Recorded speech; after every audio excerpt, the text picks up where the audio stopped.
வேந்தர் தொலைக்காட்சி நேயர்கள் அனைவருக்கும் வணக்கம். எஸ்ஆர்எம் பல்கலைக்கழகத்தின் தமிழ் பேராயம் நடத்தும் சொல் தமிழா சொல் 2025 மாபெரும் பேச்சு போட்டி. முதற்கட்டமாக சென்னை மண்டலத்தில் இந்த பேச்சு போட்டி வெற்றிகரமாக நடைபெற்று முடிஞ்சிருக்கு. இன்றைக்கு வேலூர் மண்டலத்தில் திருப்பத்தூரில் இருக்கக்கூடிய தூயநெஞ்ச கல்லூரியில் இந்த பேச்சு போட்டி ரொம்ப அற்புதமாக நடைபெற இருக்கு. மாணவர்கள் எல்லோரும் எப்படி பேச போகிறாங்க அப்படின்றத பார்க்கறதுக்காக நானும் ரொம்ப ஆர்வத்தோடு காத்துட்ருக்கேன். வாங்க எப்படி பேசுகிறாங்கன்னு பார்க்கலாம்.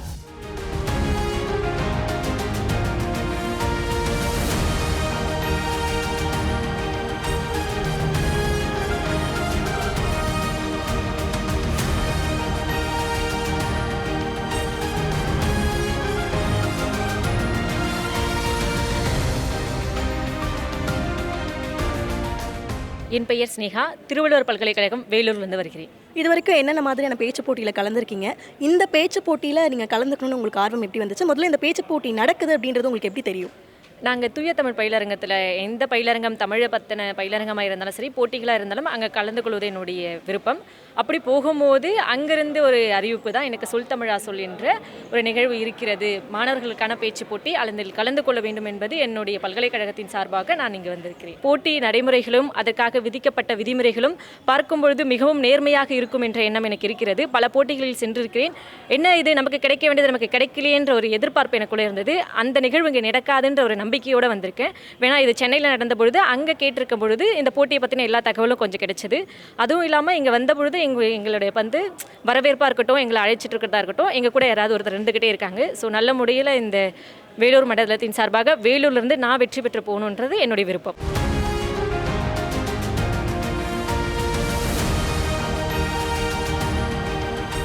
என் பேர் சீனிவாசன். நான் ஊரிசு கல்லூரியிலேருந்து வந்திருக்கேங்க. எப்படி இந்த போட்டிக்கு தயாராகி வந்திருக்கீங்க? என்ன மாதிரியான தலைப்புகள் உங்களுக்கு வரும்னு எதிர்பார்ப்புகளோடு வந்திருக்கீங்க? நான் எதிர்பார்த்த மாதிரி தமிழ் பற்றிய ஒரு தலைப்பு இடம்பெற்றிருக்கு. அதே மாதிரி நம்ம மாவட்டத்துடைய சிறப்பை சொல்லணும்னு நினச்சதுக்காக அதே மாதிரி வேலூர் மாவட்டத்தை பற்றி சிறப்பு சொல்கிற மாதிரி ஒரு தலைப்பு கொடுத்துருக்காங்க.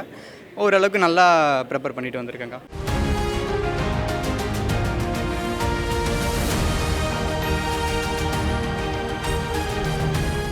வேலூரை பற்றி ஒருவேளை தலைப்பு வந்துச்சுன்னா என்னுடைய முதன்மையான கருத்தாக 1857ஆம் ஆண்டு தான் வட இந்தியாவில் முதல் சுதந்திர போர் ஆரம்பிச்சிருக்கோம். ஆனால் அதுக்கு முன்னாடியே 1806ஆம் ஆண்டே வேலூரில் புரட்சி கழகம் திகழ்ந்திருக்கும். அது முதலாவது கருத்தாகவும், இரண்டாவது கருத்து சுதந்திரம் அடைந்த பிறகு செங்கோட்டையில் ஏற்றக்கூடிய முதல் தேசிய கொடி நம்ம குடியாத்தத்தில் தயாரித்தது. இந்த ரெண்டு கருத்துக்களை நான் வலிமையாக பதிவு செய்வேன்.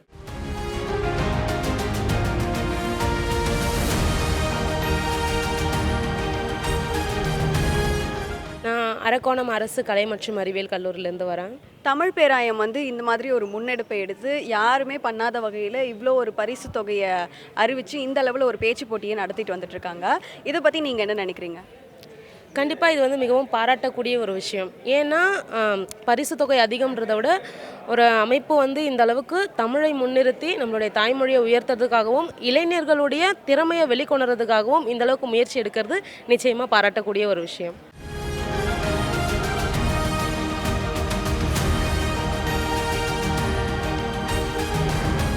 நான் ஜோலார்பேட்டையிலேருந்து வந்திருக்கேன். என் பெயர் லாவண்யா. நான் தூயநெஞ்ச கல்லூரி தன்னாட்சியில் திருப்பத்தூர் மாவட்டத்தில் படிக்கிறேன். உங்கள் தமிழ் அறிவை சோதிக்கிற விதமாக இந்த விளையாட்டு இருக்கும்.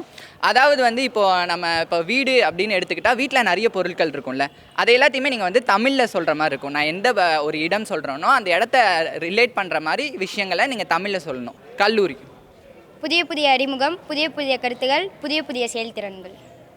ஓகே, நன்றி, நல்லா விளையாடுனீங்க. உங்களோட போட்டிக்கு எங்களுடைய வாழ்த்துக்கள்.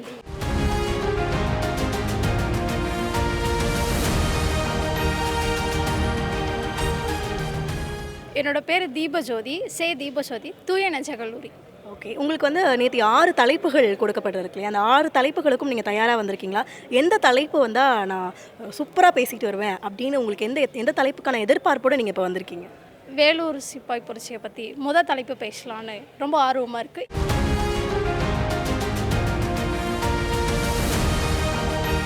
பேர் மு கௌசல்யா. நான் தூயநெஞ்ச கல்லூரி தன்னாட்சி திருப்பத்தூர் மாவட்டம். தமிழில் ஏதாவது ஒரு திருக்குறளோ அப்படி இல்லைன்னா ஒரு கவிதையோ ஏதாவது சொல்கிறீங்களா? தாய் தந்த அன்பு மொழி, தந்தை சொன்ன அறிவு மொழி, ஆறாரிரோ சொல்லி தந்த அழகான நம் மொழி, இனிக்க இனிக்க சுவைக்க மொழி, திகட்டாத திரவ மொழி, என்றும் எம் தாய்மொழி தமிழ்மொழி மட்டுமே. தமிழ் மொழியில் ஒரு கவிதை தான் சொல்ல சொன்னேன், ஆனால் நீங்கள் தமிழ் மொழியை வச்சு ஒரு கவிதை சொல்லியிருக்கீங்க, ரொம்பவே நல்லா இருக்குது. சரி, நம்ம தமிழில் ஒரு சின்னதாக ஒரு விளையாட்டு ஒன்று விளையாடலாமா? சரிங்க. தமிழில் நான் ஒரு வார்த்தை சொல்லுவேன், அந்த வார்த்தைக்கு வேறு பெயர்கள் தமிழ்லே இருக்கும் இல்லையா, அந்த மாதிரியான வார்த்தைகளை நீங்கள் சொல்லணும். சரிங்க. அம்மா, தாய், அம்மை, ஆய், ஆத்தா. ஓகே, ரொம்பவே நல்லா இருந்தது. போட்டியில் நீங்கள் வெற்றி பெறுறதுக்கு எங்களுடைய வாழ்த்துக்களை தெரிவிச்சுக்கிறோம். நன்றி.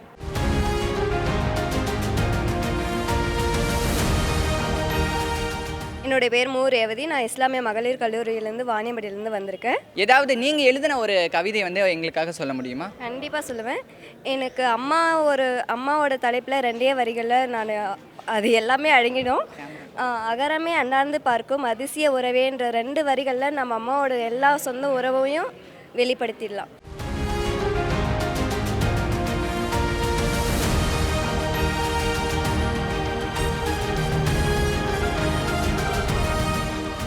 தமிழில் நம்ம சின்னதாக ஒரு விளையாட்டு ஒன்று விளையாடலாம். நான் தமிழில் வந்து ஒரு வார்த்தை சொல்லுவேன், அதுக்கு வேறு பெயர்கள் வந்து தமிழ்லே இருக்கும் இல்லையா, அந்த மாதிரியான பெயர்களை வந்து நீங்கள் சொல்லணும். ஓகேவா?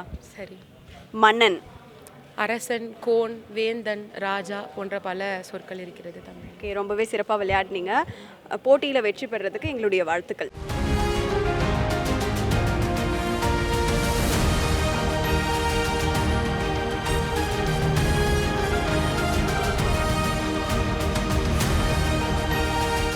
எஸ்ஆர்எம் பல்கலைக்கழகத்தினுடைய ஆராய்ச்சி துறையினுடைய புலத்தலைவர் ஐயா டாக்டர் நெப்போலியன் நம்ம கூட இருக்காங்க. சார் கிட்ட பேசலாம். எங்களுடைய வேந்தர் எங்களுக்கு வந்து அவர் லிவிங் காட், வாழும் கடவுள்னு நாங்கள் சொல்லுவோம். அவரால் 1,00,000 மாணவர்கள் வந்து பயன்பெற்றுட்ருக்காங்க. அவர் தமிழில் வந்து ரொம்ப பேரார்வம் உடையவர். அவர் 10 வருஷமாக தமிழ் பேராயன்னு சொல்லி வச்சு நடத்திட்டுருக்காரு. அதில் உள்ள பெரிய அறிஞர்கள் எல்லாருக்கும் வந்து வருஷத்துக்கு வந்து ஒரு 10-15 பேருக்கு வந்து நான் விருது வழங்கிட்டு இருக்காங்க. அது பெரிய ப்ரோக்ராமாக எவரி இயர் வந்து எஸ்ஆர்எம் நியூஸில் நடைபெறும். அதில் பார்த்திங்கன்னா எந்த ஒரு இதுவும் இல்லாமல் யாரெல்லாம் அந்தந்த வருஷத்தில் பெஸ்ட்டாக இருக்காங்களோ அவங்களுக்கு அந்த அவார்டு கொடுப்பாங்க. நிறைய பேர் அப்ரிஷியேட் பண்ணியிருக்காங்க. எந்த இதுவும் இல்லாமல் quality, so they we always give importance to the quality. So அதுலேருந்து நீங்கள் தெரிஞ்சுக்கலாம் தமிழுக்கு வந்து வேந்தர் வந்து எந்த அளவுக்கு முக்கியத்துவம் கொடுக்குறாரு. அதோட தொடர்பு தான் இதையும் ஆரம்பிச்சிருக்காங்க, சொல் தமிழா சொல்.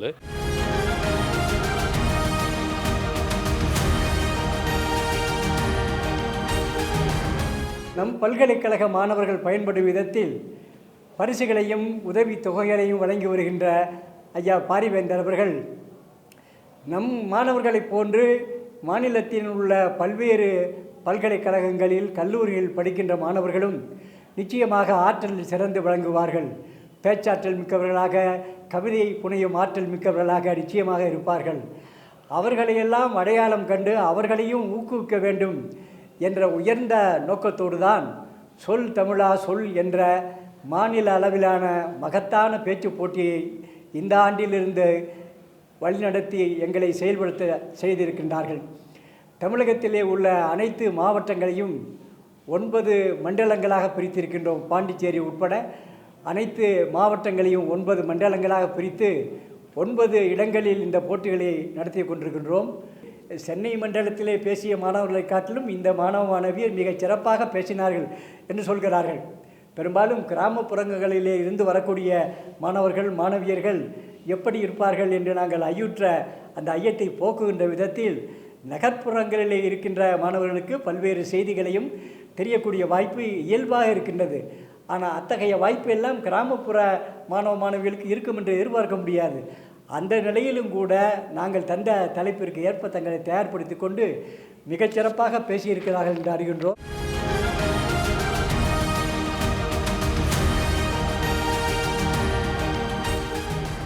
விஜயகாந்த் அவர்கள் வந்திருந்தால் எப்படி பேசியிருந்திருப்பார் இதை பற்றி அப்படின்றத பார்க்கலாம்.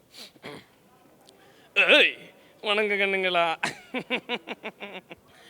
என்னையா நான் வந்து அனைவருக்கும் ஒன்று சொல்லிக்கிறேன், ஹாப்பி நியூ இயர். காமெடியாக போகாதீங்க. அதாவது பார்த்திங்கன்னா இந்த எஸ்ஆர்எம் நடத்துகிற இந்த பேச்சு போட்டி வந்து பார்த்திங்கன்னா உண்மையிலேயே மாணவர்களுக்கு மிக முக்கியமான ஒன்று.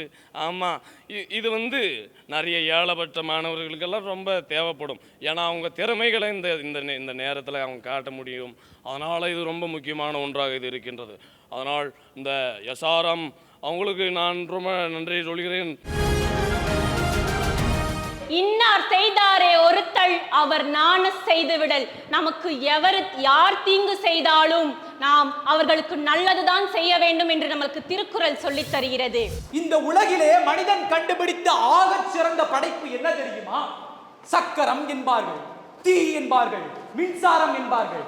இல்லை இல்லை, நான் சொல்கிறேன், மனிதன் கண்டுபிடித்ததிலேயே ஆகச் சிறந்த படைப்பு மொழி.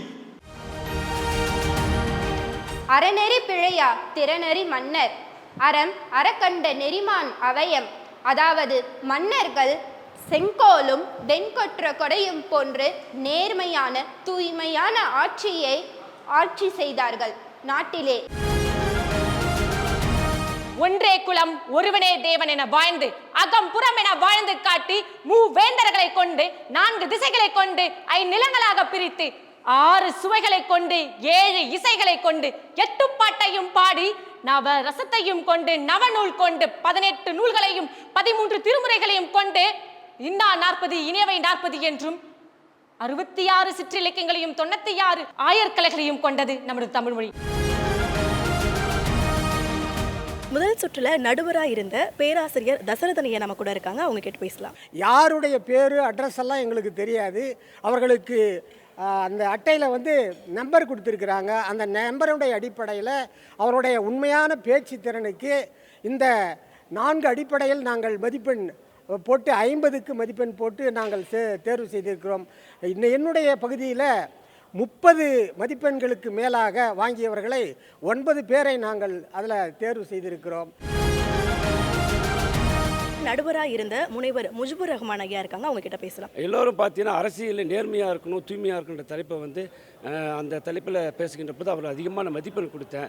அப்போ இன்றைய காலகட்டத்தில் இது போன்ற தலைப்பு தேவைப்படுகிறது என்பதை நான் உணர்ந்தேன். குறிப்பாக சொல்ல வேண்டும் சொன்னால், கிராமப்புறங்களிலிருந்து பள்ளி கல்லூரியிலிருந்து படிக்கின்ற மாணவர்கள் தன்னுடைய பேச்சாற்றலை, தன்னுடைய வரலாற்று சிறப்புமிக்க செய்திகளை எடுத்துச் சொல்வதற்கு இந்த தமிழ் பராயம் எஸ்ஆர்எம் கல்வி நிலையம் நடத்துகின்ற இந்த மாபெரும் பேச்சு போட்டி மாணவர்கள் பங்கெடுத்து உற்சாகமாக இருக்கிறது.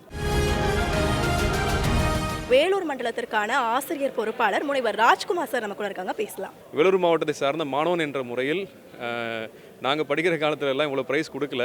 ஒரு 1000 ரூபாய் அதிகமாக கொடுத்தாவே அந்த காலத்தில் அதிகம். ஆனால் இப்போ 1 லட்சம் ரூபாய் ப்ரைஸ் கொடுத்துட்ருக்காங்க. ஒரு வேலூர் மாவட்டத்துக்கான ஆசிரியர் இன்சார்ஜ் அப்படின்ற முறையில் வேலூர் மாவட்டம் முதல் பரிசையும் மாநில பரிசையும் பெற வேண்டும் என்று ஆசை இங்கு தெரிவித்துக் கொள்கிறேன். முதல் சுற்றுக்கான நடுவராக இருந்த தமிழ்துறை தலைவர் முனைவர் லதா மேம் நம்ம கூட இருக்காங்க, அவங்க கிட்ட பேசலாம். ஒரு மாணவி பேசும் பொழுது அழகாக சொன்னாங்க, அரசியல்வாதிக்கு நேர்மை வேணும், அரசியல்வாதிக்கு நேர்மை வேணுன்றாங்க, வாக்களிக்கின்ற மக்களுக்கு நேர்மை வேண்டாமா அப்படின்னு கேட்ட அந்த விதம் அனைத்துமே மிக சிறப்பாக கைத்தட்டல்களை கொடுப்பதாக இருந்தது. இவ்வாறு பல மாணவர்கள் மிக சிறப்பாகவே பேசினர். இந்த எஸ்ஆர்எம்என் இந்த ஒரு முன்னெடுப்பு மிகவும் போற்றுதலுக்குரியது. 40 லட்சம் பரிசு என்பது மிகவும் வரவேற்கத்தக்க ஒன்று. இதை போல மேலும் பல நிறுவனங்கள் இந்த முன்னெடுப்பை எடுக்க வேண்டும்.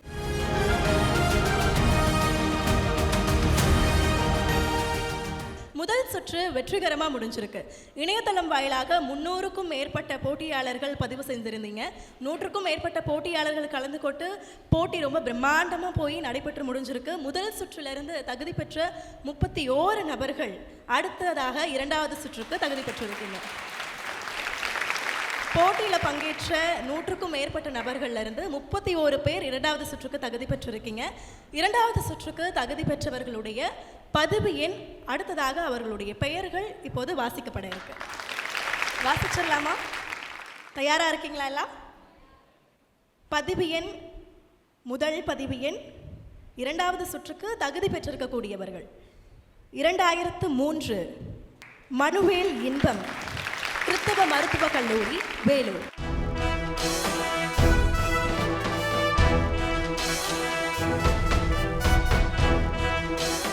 இப்போ மேடையில் இருக்கக்கூடிய 31 நபர்களும் முதல் சுற்றுல தேர்வு பெற்று 2வது சுற்றுக்கு தகுதி பெற்றிருக்காங்க. அடுத்ததாக இப்போ தொடர்ந்து நமக்கு 2வது சுற்றுக்கு மாணவர்களை தேர்வு செஞ்சு கொடுத்த நடுவர்களுக்கு சிறப்பு செய்ய உள்ளோம்.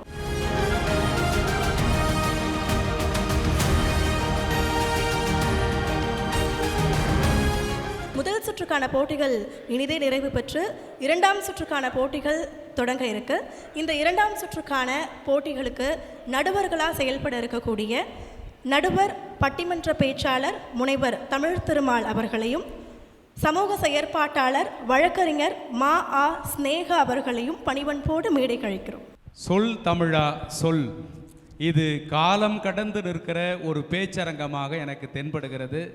காரணம், காலம் எனும் ஆழியிலும் காற்று மழை ஊழியிலும் சாகாது வரம் பெற்ற நம்முடைய தமிழ் மொழியின் பண்பாட்டை, தமிழ் மொழியின் சிறப்பை இந்த உலகத்திற்கு சொன்ன ஒரு அற்புதமான பேச்சரங்கமாக சொல் தமிழா சொல், அது வெல்லும் தமிழா வெல் என்கின்ற அளவிலே இது சிறப்பாக வரும்.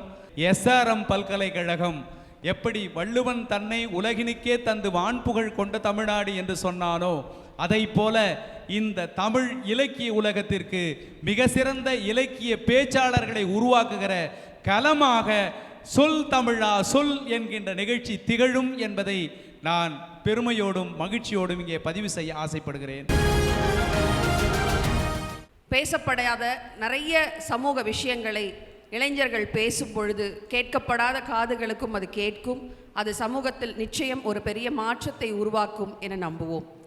இந்த நிகழ்ச்சியை ஏற்பாடு செய்த SRM பல்கலைக்கழகத்துக்கு தமிழ் சமூகத்தின் சார்பாக நன்றிகள். முதல் சுற்றிலிருந்து 2வது சுற்றுக்கு தகுதி பெற்ற 31 நபர்கள் தற்போது 2வது சுற்றுக்காக தயாராகி காத்துட்ருக்காங்க. 2வது சுற்று போட்டிகள் இப்போ துவங்க இருக்கு. 2வது சுற்றில் பேசக்கூடிய மாணவர்கள் மொத்தமாக அவர்களுக்கு 4 நிமிடங்கள் வழங்கப்படும். அந்த 4 நிமிடங்களில் 3 நிமிடங்கள் நீங்கள் பேசி முடித்த உடனே உங்களுக்கு ஒரு எச்சரிக்கை மணி கொடுக்கப்படும். அந்த எச்சரிக்கை மணிக்கு பிறகு 1 நிமிடத்தில் உங்களுடைய பேச்சை நீங்கள் நிறைவு பெறுத்தணும். முதலாவதாக 2வது சுற்றுக்கு பேசக்கூடிய முதல் பதிவு எண் மாணவரை நான் அழைக்கிறேன். கொடுக்கப்பட்டுள்ள தலைப்பு, நான் பிரதமரானால். நான் இந்தியாவின் பிரதமரானால் என்னுடைய முதல் நோக்கம் கல்வியே. கற்கை நன்றே கற்கை நன்றே பிச்சை புகினும் கற்கை நன்றே என்றார் நம்முடைய ஔவை பாட்டி. கல்வி என்பது ஒரு மனிதனுடைய வாழ்க்கையை புரட்டி போடக்கூடியதாக இருக்கின்றது. அவன் சிறிய வயதில் கஷ்டப்பட்ட மாணவனாக இருந்தாலும் உயர்ந்த இடத்தில் அடையும் பொழுது தனக்கென்ற பெருமையை அடைகின்றான். அதற்கு வழிவகுத்தது கல்வியே. ஒரு மனிதனுக்கு கல்வி என்பது அவனுடைய வாழ்க்கையில் மிக முக்கிய ஒன்றாக இருக்கின்றது. கேலி செய்தவர்களுக்கு முன்னால் அவன் உயர வேண்டும் என்றால், ஜாதி மதம் இனம் என அனைத்தையும் தகர்த்து அவன் உயர வேண்டும் என்றால் முதன்மையாக இருப்பது கல்வியே. அந்த கல்வித்தரத்தை நான் உயர்த்துவேன். 2வதாக, நாட்டின் முதுகெலும்பு என்று கூறப்படுகின்ற விவசாயத்தை பேணிக்காக்க நான் பாடுபடுவேன். விவசாயிகளுக்காக பல திட்டங்களை கொண்டு வருவேன். விவசாயிகளின் திட்டத்திற்கு ஏற்ப அவர்களுக்கு மாத ஊதியத்தையும் நான் வழங்குவேன். விவசாயமும் ஒரு அரசு தொழிலாக மாற்றுவதே என்னுடைய முதல் நோக்கமாக இருக்கின்றது. ஏற்களப்பை பிடித்து நிலத்தை உழுது நமக்காக சோறு போடுகின்ற அந்த விவசாயியின் கவலை நமக்கு தெரிகிறதா? ஓரிரு விவசாய குடும்பத்தில் இருந்து வந்திருக்கும் மாணவர்களுக்கு அறிவீர்கள், அதன் இளைஞர்களும் அதை ஏற்களப்பை பிடித்து மறுபடியும் உழுவீர்கள். ஆனால் சிலரோ அதனை வெட்கமாக கருதுகிறார்கள். ஆனால் வள்ளுவன், நம் பாட்டன் வள்ளுவன் கூறுகின்றான், உழுது உண்டு உண்பவர்கள் தான் உண்பவர்கள், மீதி அனைவரும் அவர்களை தொழுதுதான் உண்பவர்கள். ஆமாம் மக்களே, விவசாயி இன்று சேற்றில் கால் வைத்தால்தான் நம்மால் நாளை சோற்றில் கை வைக்க முடியும் என்பதனை அனைவரும் அறிந்திருப்பீர்கள். நான் எடுத்துக்கொண்ட தலைப்பு, பிறப்போர்க்கும் எல்லா உயிருக்கும். பிறப்பு இறப்பு என்பது எல்லா உயிர் வகைகளுக்கும் சமமான இயற்கையின் செயல்பாடுதானே. ஆனால் இன்று எல்லோருக்கும் எல்லாம் கிடைக்க வேண்டும், எல்லா உயிரினங்களும் நன்றாக சிறந்து வாழ வேண்டும் என்று கூறிக்கொண்டு மனிதனின் இனத்தை மட்டும் காப்பதற்கு ஆக்கப்பூர்வமான செயல்களில் ஈடுபட்டு அந்த செயல்களை நிகழ்த்தி மனித இனத்தை மட்டும் காத்து கொண்டிருக்கிறது நம் மனித இனம். அப்படிப்பட்ட இம்மண்ணில், இவ்வுலகில் எங்கும் இல்லாத, வேறு எந்த நாட்டிலும் இல்லாத அரிய உயிரினங்கள் நம் தமிழ்நாட்டில், நம் வேலூரிலும் தோன்றியது உண்டு. கிடைநிலை மட்டத்தில் இருக்கக்கூடிய ஒரு கிராமத்தின் பெயர் கூட தெரியாமல் இருக்கக்கூடிய ஒரு சிறுவன் வளர்ந்து படித்து பட்டம் பெறும் வரைக்கும் இந்த அறிவியல் துணை புரிகிறது என்றால் மிகையாகாது. ஆம், இன்றைக்கு டிஎன்பிஎஸ்சி படித்து கொண்டிருக்கக்கூடிய பலரை நாம் பார்த்து கொண்டிருக்கின்றோம். ஆனால் அவர்களுக்கு எவ்வாறு படிப்பது, எங்கு படிப்பது என்ற செய்திகளை வழங்கி கொண்டிருக்கிறது இன்றைய அறிவியல் தானே.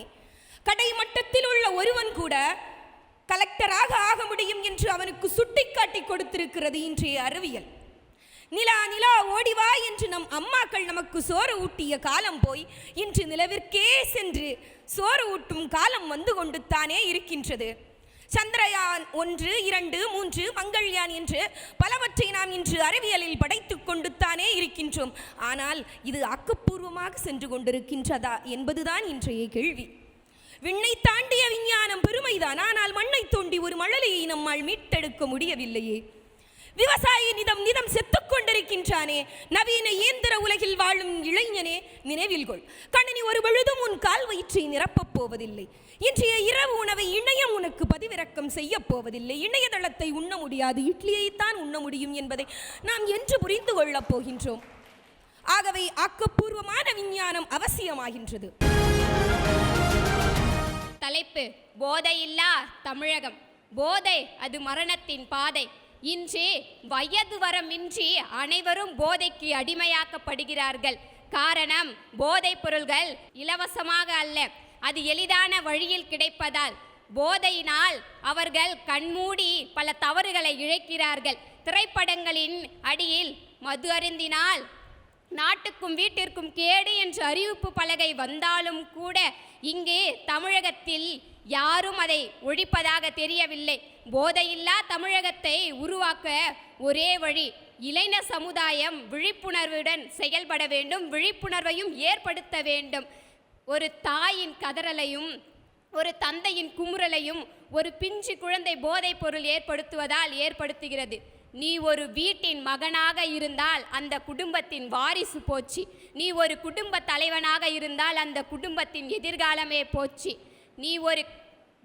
நீ ஒரு கணவனாக இருந்தால் ஒரு பெண்ணினுடைய வாழ்க்கையே போச்சு. இப்படி அனைத்தையும் போக வைத்து கொண்டிருக்கும் இந்த போதைப் பொருள் இந்த தமிழகத்திற்கு தேவையா என்பதை சிந்தித்து செயல்பட்டால் போதையில்லா தமிழகத்தை நாம் எளிதில் உருவாக்கி விடுவோம். விழிப்புணர்வுடன் செயல்பட்டால் வியப்பில்லா உலகத்திலும் நாம் முன்னேறி சென்று விடுவோம். விளைநிலங்கள் எல்லாம் அழித்து விட்டு வீடு கட்டுகிறார்கள். அப்படி இருந்தால் மரத்தை எவ்வாறு நாம் வளர்க்க முடியும்? ஒரு ஊரையே அழித்து கட்டுகிறதுக்காக ஒரு நாட்டரசன் அந்த ஊரில் உள்ள 1800 மரங்களையும் வெட்டப்பட்ட என கூறினான்.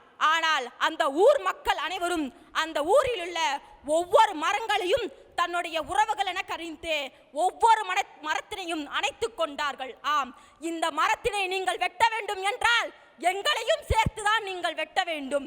எங்கள் மரம் என்பது எங்களின் தாய் என அழைக்கப்பட்ட இயற்கை காலங்களாம் மாறி இருக்கிறது அல்லவா? இன்றைக்கு நோயற்ற வாழ்வே குறைவற்ற செல்வம் என்கிறார்கள். ஆனால் இன்னைக்கு நோயால் தான் செல்வமெல்லாம் குறைகிறது.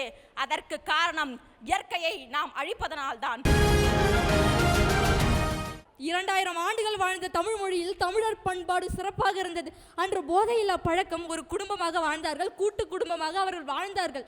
ஆனால் இன்று போதையினால் கூட்டு குடும்பத்தையும் இழந்து தனது சொந்த குடும்பத்திலும் ஒழுங்காக வாழ முடியாமல் வெளியில் போதை குடிக்க முடியவில்லை என்றால் எனக்கு காலை தள்ளாடுகிறது என்று சொல்கிறார்கள். இதுவாய தமிழன்? தமிழரது வரலாற்றை எடுத்து பாருங்கள். தமிழகத்தை செழுமையாக மாற்றுங்கள். களமய கனவு கண்டார். கனவு என்று காணுங்கள், தூக்கத்தில் காண்பதெல்லாம் உன்னை தூங்க விடாமல் செய்வது. முதலில் நீங்கள் கல்லூரிகளில் விழிப்புணர்வை ஏற்படுத்துங்கள், போதையை ஒழிங்கள் என்று. இன்று நாம் உறங்கி கொண்டிருக்கின்றோம். நமது கலாமின் பொன்மொழிகள் நம் அலைகளை விழித்தெழுப்ப செய்கிறது. எழுமீன் உழைமீன், குறிக்கோளை அடையும் வரை உழைமீன் என்று விவேகானந்தர் கூறினால், போதையை தடுப்போம் என்று எழுமீன் விழுமீன், குறிக்கோளை அடையும் வரை உழைமீன் என்று கூறிக்கொண்டு 2020ஆம் ஆண்டு வல்லரசு கனவு நினைவாகவில்லை என்றாலும் முதலில் போதையை ஒழிப்போம். இங்கு இருக்கக்கூடிய மொழிகளுக்கே தாய்மொழி என் தாய்மொழி தமிழ்மொழி. அக்னி குஞ்சொன்று கண்டேன், அது யாங்கோர் காட்டிடை பொந்திடை வைத்தேன். வெந்து தணிந்தது காடு, நகல் வீரத்திற்கு குஞ்சொன்றும் முற்பொன்றும் உண்டோ, தத்திக்கிட தாந்தோம் என்று தமிழின் வீரத்தில் பிறந்து வாழ்ந்து இந்நாட்டையே 37 வயதிற்குள்ளவே இந்நாட்டிற்கு கொடுக்க வேண்டிய தமிழ் தலைவன் என்ற பெயரை சுட்டிக்காட்டி சென்றவன் அவன்.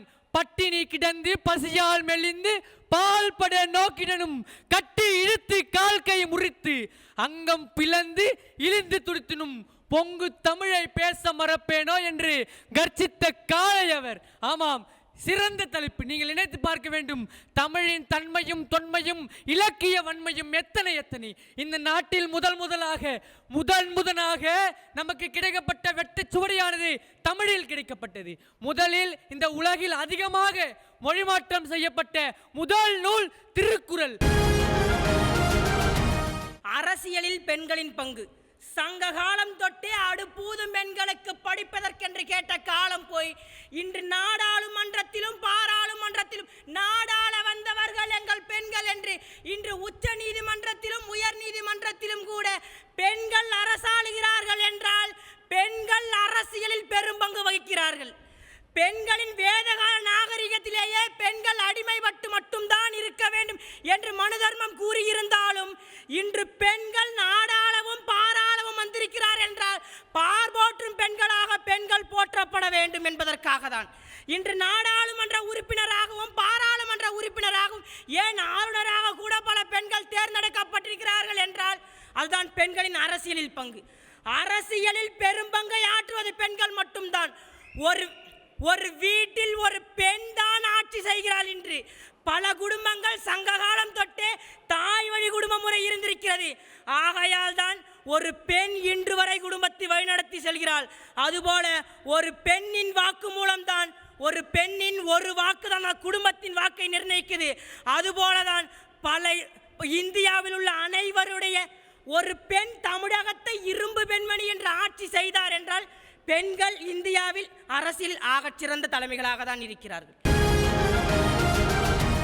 எனக்கு கொடுக்கப்பட்ட தலைப்பு தாய்மொழி பற்று. நமக்கெல்லாம் எதற்கு தாய்மொழியின் மீது ஒரு பற்று வேண்டும் என்று சொல்கிறோம் தெரியுமா? ஒரு இனத்தை அழிக்க வேண்டும் என்றால் அந்த இனம் பேசுகின்ற மொழியை அழித்து விட்டாலே போதும், அந்த இனம் அழிந்துவிடும். அந்த வகையிலே நம் தாய்மொழியான தமிழ் மீது ஏன் தமிழ் சான்றோர்கள் இவ்வளவு பற்று வைத்து இவ்வளவு இலக்கியங்களை படைத்து சங்கம் வைத்து இந்த தமிழை வளர்த்தார்கள் என்று தெரியுமா? தமிழ் என்றால் அழகு, தமிழ் என்றால் எளிமை. இலக்கியம் என்னும் சஞ்சீவியால் தான் தமிழ் மொழி இன்றளவும் சிரஞ்சீவியாக வாழ்ந்து கொண்டிருக்கிறது.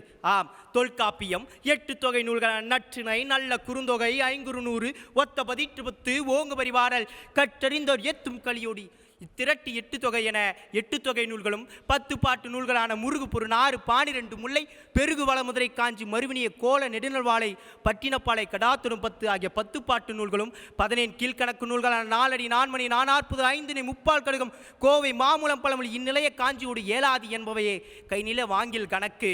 இரட்டை காப்பியங்களான மணிமேகலை, சிலப்பதிகாரம், முத்தொள்ளாயிரம், இறையனார், கலவியல் என 41 செவ்விலக்கியங்கள் தான் இன்று உலகிற்கே ஒழுக்கத்தையும் பண்பாட்டையும் எடுத்து காட்டுகின்ற ஒரு மொழியாக எம் தமிழ் மொழி உள்ளது. அதனால் தான் நாங்கள் தாய்மொழியின் மீது பற்று வைத்துள்ளோம். தலைப்பு உளவே தலை. எச்சரிக்கை மக்களே, மூழ்க போகும் 3ஆம் உலகப் போருக்கு முன் எச்சரிக்கையாய் ஒலிக்கிறது இந்த தலைப்பு உளவே தலை. 3ஆம் உலகப் போருக்கு காரணமாக இருப்பது அணு ஆயுதங்களோ நாட்டை அதிகாரங்களோ அடக்குமுறை வன்முறைகளோ அல்ல, அது நம் உளவுத்தான்.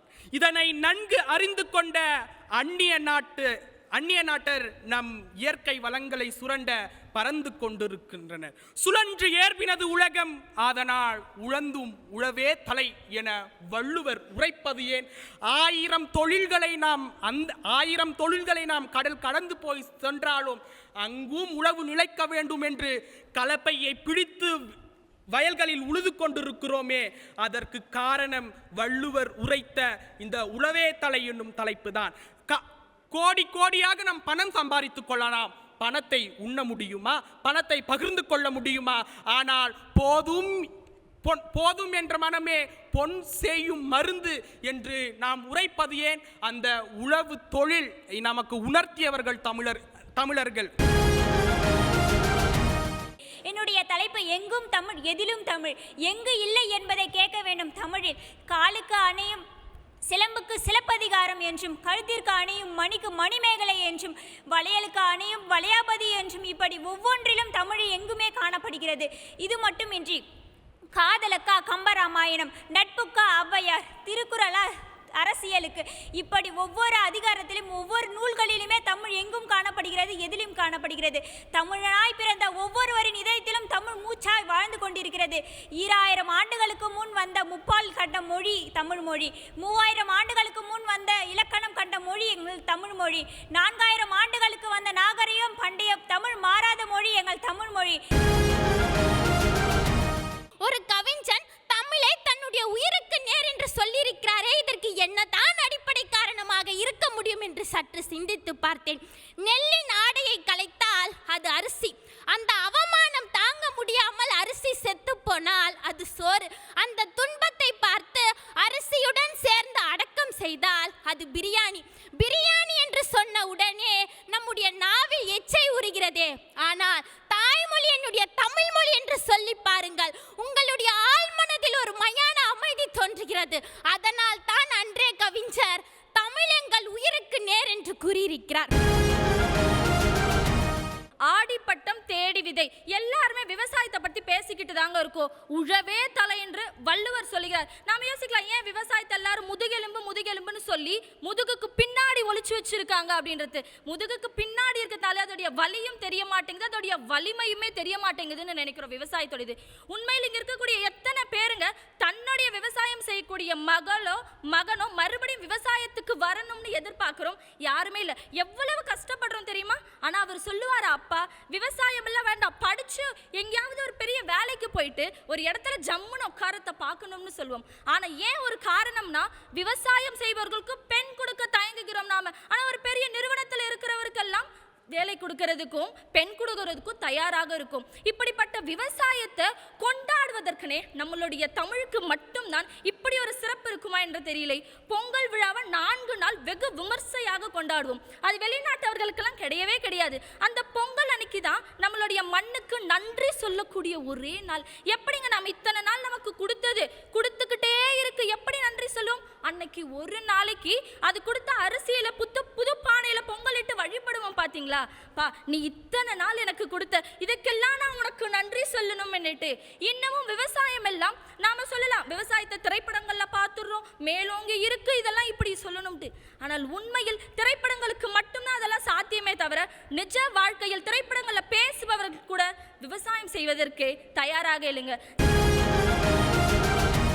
தேரா மன்னா செப்புவதுடையேன் எள்ளரு சிறப்பின் இமையவர் வியப்ப புள்ளரு புண்கண் தீர்த்தோ நன்றியும் வாயிற் கடைமணி நடுநா நெடுங்கிட ஆவின் கடைமணி உகுநீர் நெஞ்சு சுடத்தாண்டன் அரும்பரல் புதல்வனை ஆளியின் மடித்தோன் பெரும்பெயர் புகாரன் பதியே அவ்வூர் ஏசா சிறப்பின் இசை விளங்கு பெருங்குடி மாசாத்து வாணிகன் மகனையாகி வாழ்தல் வேண்டி ஊழ்வினை துறப்பச் சூழ்கடல் மன்னா நின் நகர் புகுந்தீங்கு என் கார் சிலம்படி பகிர்தல் வேண்டி நின்பார் கொலைக்களப்பட்ட கோவலன் மனைவி கண்ணகி என்பது என் பெயரே என்றாளாம் கண்ணகி.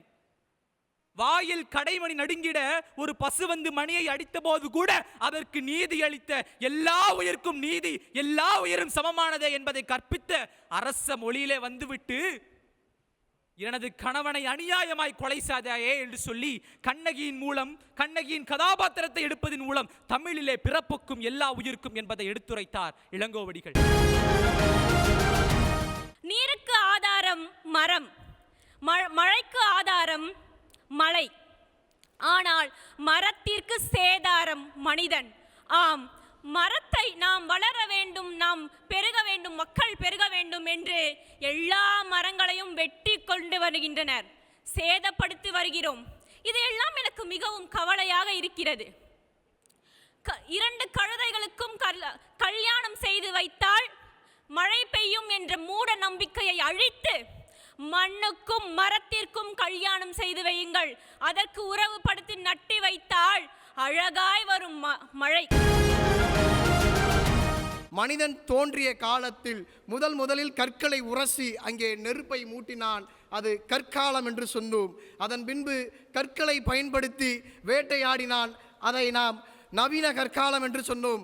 அதன் பின்பு மனிதன் ஏதோ ஒரு புதிய புதிய யுகத்தில் நெருங்கி கொண்டுதான் இருந்தான். இரும்பை கண்டறிந்து, இரும்பை உருக்கி, இரும்பை கொண்டு ஆயுதம் செய்து இரும்பு உலகை படைத்தான் மனிதன். அதை இரும்பு உலகம், இரும்பு காலம் என்று வரலாற்றெல்லாம் பதிவு செய்தோம். ஆனால் ஒரு காலம் மிக சிறந்த காலம். இப்படி ஒரு காலம் வரும் என எந்த மனிதனும் எந்த மானுடனும் ஏன் எல்லாவற்றையும் படைத்த அந்த இயற்கை கூட எண்ணி பார்த்திருக்கிறாது. அப்படி ஒரு காலம்தான் நவீன உலகம். எல்லாமே இணையமையம். எங்கே நூலகம் இருக்கிறது என்று நான் தேடி பார்க்க வேண்டும். அந்த நூலகத்தை தேடி பார்த்து அந்த நூலகத்தில் நான் என்ன நூல் வேண்டுமோ அந்த நூலை நான் கண்டுபிடிக்க வேண்டும்.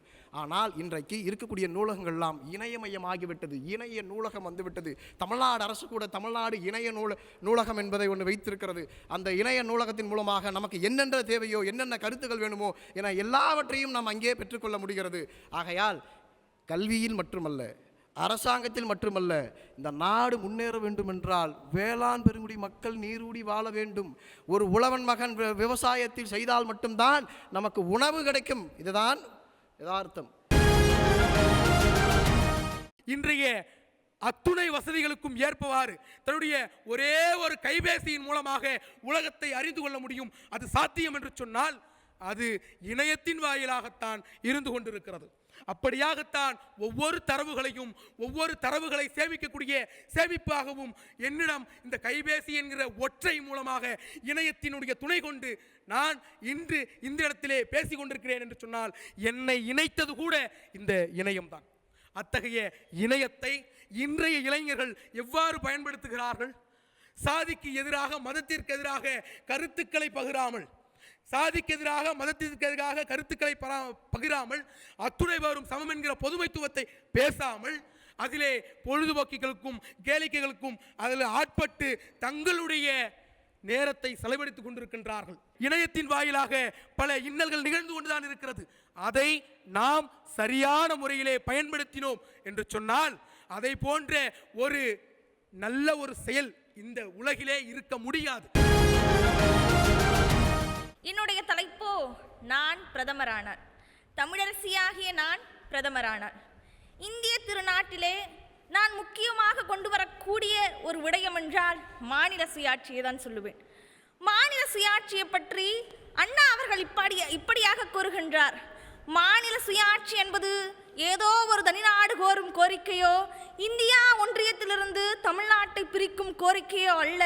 நாங்கள் தனிநாடு கோருவது எங்களுடைய வளர்ச்சியின் மூலம் எங்களுடைய நாட்டினுடைய வளர்ச்சிக்கு துணை நிற்போம் என்று அண்ணா அவர்கள் கூறுகின்றார். இத்தகைய மாநில சுயாட்சி எதற்கு தேவைப்படுகின்றது என்றால், பீகார் மாநிலத்திலே 37,000 கோடிக்கு நிதி ஒதுக்கப்படுகின்றது. அடிக்கடி வெள்ளப்பெருக்கு ஏற்படுவதாக கூறுகின்றார்கள். ஆனால் 37,000 கோடிக்கு அறிக்கை சமர்ப்பித்த எம்முடைய தமிழ் மாநிலத்திற்கு ஏதும் இன்று வரையில் 1 கோடி ரூபாய் கூட ஒதுக்கப்படவில்லை என்பதனால்தான் மாநில சுயாட்சி வேண்டும். நான் பிரதமரானால் அனைத்து மாநிலங்களுக்கும் மாநில சுயாட்சியை தருவேன் என்று பேசுகின்றேன். அதே போல சரக்கு மற்றும் சேவை வரியை விதிக்கின்றார்கள். வைர கொள்ளைக்காரர்கள் லாபம் அடைய 0.25% சரக்கு மற்றும் சேவை வரி விதிக்கப்படுகின்றது. ஆனால் என்ன பாவம் செய்தது இந்த பேனா? சரக்கு மற்றும் சேவை வரி 12% இருந்ததை 18% உயர்த்தியுள்ளார்கள். இந்திய அரசியலமைப்பு சட்டத்திலே 7வது பிரிவு ஒன்று உள்ளது. அதிலே மத்திய அரசிற்கும் மாநில அரசிற்கும் பொதுப்பட்டியலுக்கும் தனித்தனியாக அதிகாரங்கள் பகிரப்பட்டிருக்கின்றது. அதிலே மாநிலங்களுக்கான அதிகாரங்கள் மட்டும் குறைக்கப்பட்டு மத்திய பட்டியலிலும் பொதுப்பட்டியலிலும் இருக்கக்கூடிய அதிகாரங்கள் அதிகமாகியுள்ளது. இதற்கெல்லாம் காரணம் என்னவென்றால், ஒன்றிய அரசு நம்முடைய அதிகாரங்களை எல்லாம் பறிக்கின்றது. இதனால் தான் அனைத்து மாநிலங்களுக்கும் மாநில சுயாட்சி நான் பிரதமரானால் தருவேன் என்று கூறுகின்றேன். எனக்கு கொடுக்கப்பட்டுள்ள தலைப்பு அரசியல் கட்சிகளும் இலவசங்களும். இன்று பல்வேறு நலத்திட்டங்களை வகுத்து கொண்டிருக்கிறது அரசியல். சமூகத்தில் உள்ள அனைவருக்கும் பல்வேறு நலத்திட்டங்கள் மட்டுமல்லாமல் இளைஞர்களாகிய நமக்கும் பல்வேறு திட்டங்களை அளித்துள்ளது. குறிப்பாக சொன்னால் புதுமை பெண் திட்டத்தில் பல்வேறு லட்சக்கணக்கான மாணவர்கள் இன்று பயன்பெற்று வருகின்றார்கள். அதில் நானும் ஒருவள்தான். அது மட்டுமல்லாமல் இன்று புதியதாக கொண்டு வரப்பட்ட தமிழ் புதல்வன் திட்டத்தில் மாதம் 1000 ரூபாய், புதுமை பெண் திட்டத்தில் மாதம் 1000 ரூபாய், சுய உதவிக்குழு, கடன் தள்ளுபடி என பல்வேறு திட்டங்களை அளித்துள்ளது அரசியல் கட்சிகளில் பல்வேறு நலத்திட்டங்களை அளித்து வரும் இந்த சமுதாயத்தில் நாம் வாழ்ந்து கொண்டிருக்கிறோம். அரசியலில் பெண்கள் பங்கு. அடுப்பூதும் பெண்ணிற்கு படிப்பதற்கு என்று வீட்டிற்குள்ளே பெண்ணை பூட்டி வைத்த சமூகம் இன்று அரசியலிலும் பெண்கள் ஈடுபடலாம் என்றும் அளவிற்கு உயர்ந்துள்ளது எனில் அதுதான் பெண்களுடைய வளர்ச்சி. பெண் என்பவள் வீட்டிற்குள்ளே பூட்டி வைக்கும் பொருள் அல்ல. அவள் ஆணுக்கு நிகரானவள்.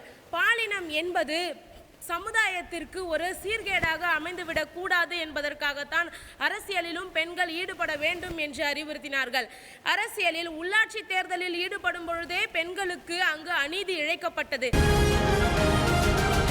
முதல் பெண் பிரதமராக இருந்த இந்திரா காந்தியை பற்றி இங்கு குறிப்பிட விரும்புகிறேன்.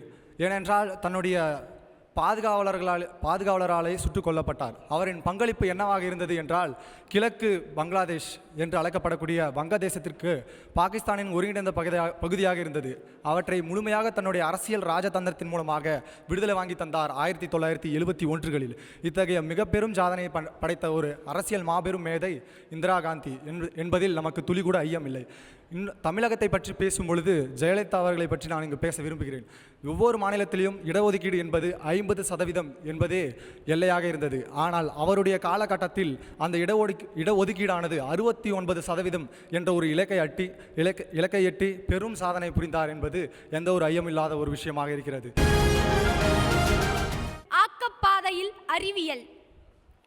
ஆயுதம் செய்வோம், நல்ல காகிதம் செய்வோம், ஆலைகள் வைப்போம், கல்வி சாலைகள் வைப்போம் என்ற பாரதியாரின் வார்த்தைகள் இன்றைய காலகட்டத்தில் உண்மையாகியுள்ளன. அச்சுக்கூடங்கள் அறவே இல்லை, எழுது பொருட்கள் தாளும் இல்லை, எழுத்தாணி கைகொண்டு பனைமோளை துணை கொண்டு எக்காலத்துக்கும் பொருந்தும் முப்பாலாம் எழுதினார் திருவள்ளுவர். ஆனால் இன்றோ நூல்களை அச்சிடுவதற்கென்று பல்வேறு பதிப்பகங்கள், அதனை வெளியிடுவதற்கு பல்வேறு அச்சுக்கூடங்கள் என்று மாறியுள்ளது. இன்றைய ஆக்கப்பாதையில் அறிவியல் சென்று கொண்டிருக்கிறது என்பதற்கு நிதர்சன உண்மை.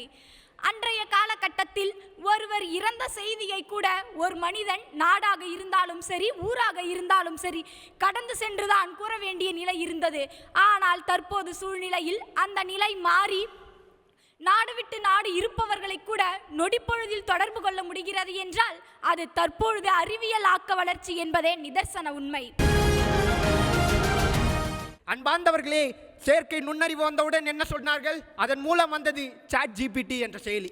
அது வந்தவுடன் என்ன சொன்னார்கள்? கூகுள் எல்லாம் காணாமல் போய்விடும், கூகுள் எல்லாம் எங்கேயே இருக்காது என்று சொன்னார்கள்.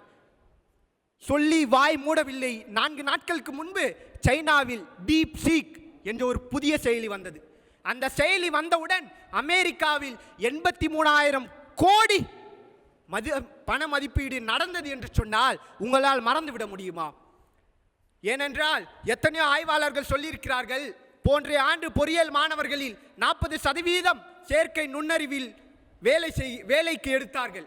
ஆனால் இந்த செயற்கை நுண்ணறிவுக்கு பிறகு ஆர்டிஃபிஷியல் ஜெனரல் இன்டெலிஜென்ஸ் ஒன்று வரும் என்று கல்வியாளர்கள் சொல்கிறார்கள். அந்த ஆர்டிஃபிஷியல் ஜெனரல் இன்டெலிஜென்ஸ் அனைத்து துறைகளிலும் அமையும். ஆக அனைத்து துறைகளிலும் இந்த அறிவியல் வளரும் என்று சொன்னார்கள். இப்பொழுது நாம் UPI பயன்படுத்தி கொண்டிருக்கிறோம், கூகுள் பே செயலியை பயன்படுத்தி கொண்டிருக்கிறோம். அன்றைய காலகட்டத்தில் பணம் நம் கையில் இருந்தால் நாம் பயந்து கொண்டுதான் இருப்போம். பணம் எங்காவது போய்விடுமோ, ஏதாவது கூட்ட நெரிசல் நாம் இருந்தால் பணப்பையில் தான் நம் கை இருக்கும். ஆனால் இன்று கூகுள் பேயின் மூலம், UPI மூலம் அந்த செயலியை நாம் எங்கு வேண்டாமானாலும் பணம் பரிமாற்றத்துக்கு அது உபயோகிக்கிறது என்பதுதான் உண்மை.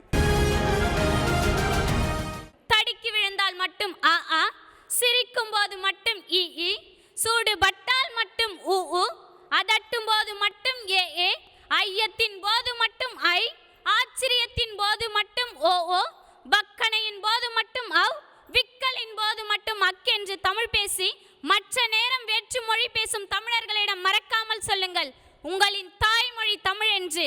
பிழைப்பதற்கு மட்டும்தான் நமக்கு வேற்றுமொழி தேவையே தவிர உயிர் வாழ்வதற்கு தேவையானது தாய்மொழி ஒன்றே போதும். உணவிலிருந்து பிறப்பது பிறமொழி, உணர்விலிருந்து பிறப்பது தானே நம்முடைய தாய்மொழி.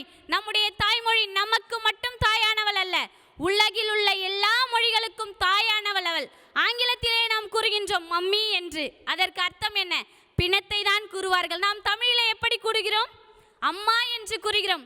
ஆ என்றால் உயிர் எழுத்து, இம் என்றால் மெய் எழுத்து, மா என்றால் உயிர்மெய் எழுத்து. உயிரும் மெய்யுமாக கலந்த இந்த உலகத்திலே நம்மளை நடமாட செய்பவள் தாய் என்பதால் பிறக்கும் பொழுதே உயிரும் மெய்யுமாக பிறந்த நாம் தமிழோடு வாழ்ந்து கொண்டிருக்கிறோம்.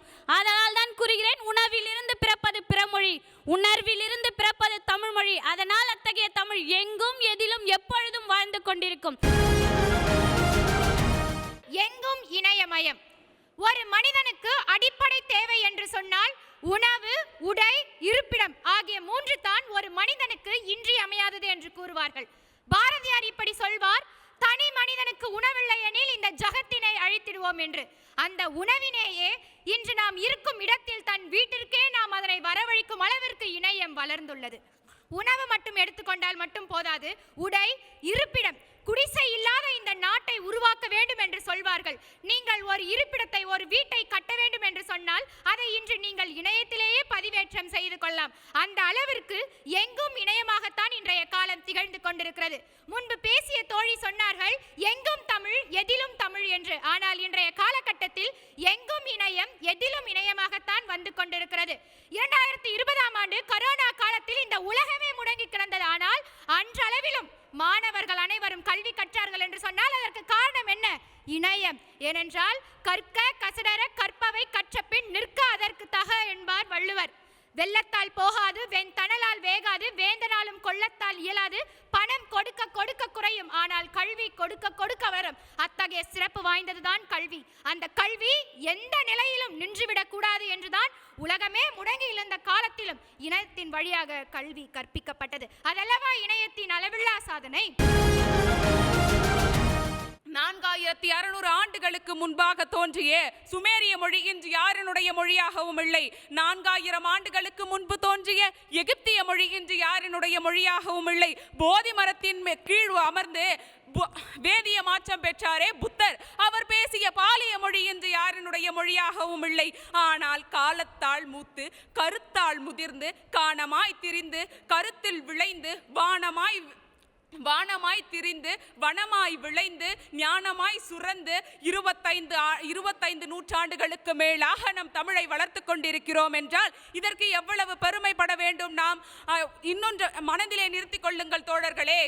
வரலாற்றின் பக்கங்கள் தோறும் தமிழின் தமிழ் தமிழ் தமிழ் என்று சொல்வதற்கு காரணம், புலியை எடுத்துக்கொண்டால் நகம்தான் கர்வம், சிங்கத்திற்கு பிடரிதான் அழகு, மயிலுக்கு தோகைதான் அழகு, தமிழுக்கு கர்வம் தான் அழகு. தமிழுக்கே அவ்வளவு கர்வம் இருக்கிறது என்றால் தமிழை பாடுகிறவனுக்கும் பேசுகிறவனுக்கும் எவ்வளவு கர்வம் இருக்க வேண்டும். வரலாற்றின் தீராத பக்கங்கள் தோறும் இணைந்து இன்று இணையதளம் வரையிலும் ஆங்கிலத்திற்கு அடுத்த 2வது மொழியாக இருக்கிறது என்றால் அது தமிழ் தானுங்க.